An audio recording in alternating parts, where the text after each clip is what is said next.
Hello and welcome to Windows to the Past. Today we're going to be exploring the amazing world of ancient Egyptian gods and goddesses. Part 1.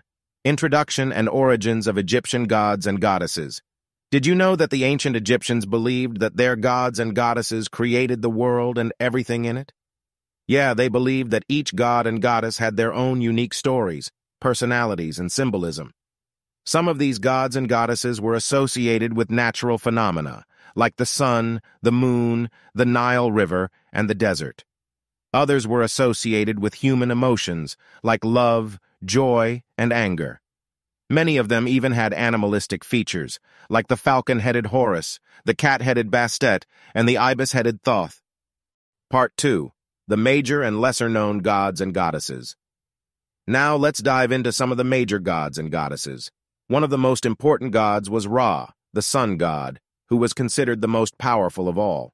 Osiris, god of the afterlife and rebirth, was also very important, as were his wife Isis and their son Horus.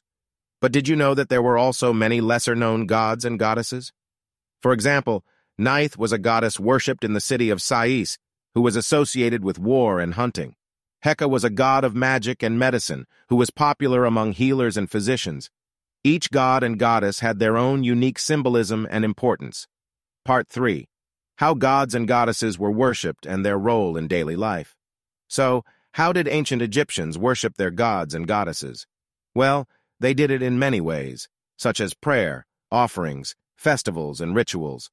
Many of the gods and goddesses had temples dedicated to them, where priests and priestesses performed daily rituals to honor them. People also worshipped gods and goddesses in their homes, often through the use of small figurines or household altars. Why did ancient Egyptians worship their gods and goddesses? They believed that the gods and goddesses played a direct role in their daily lives. They prayed to them for protection, good health, and success in their endeavors. They also believed that the gods and goddesses could intervene in their lives directly, either by granting their prayers or by sending them messages through dreams and visions. Thank you for joining us on this journey through time on Windows to the Past. Don't forget to hit that like and subscribe button to keep discovering fascinating stories from history. Until next time, keep exploring.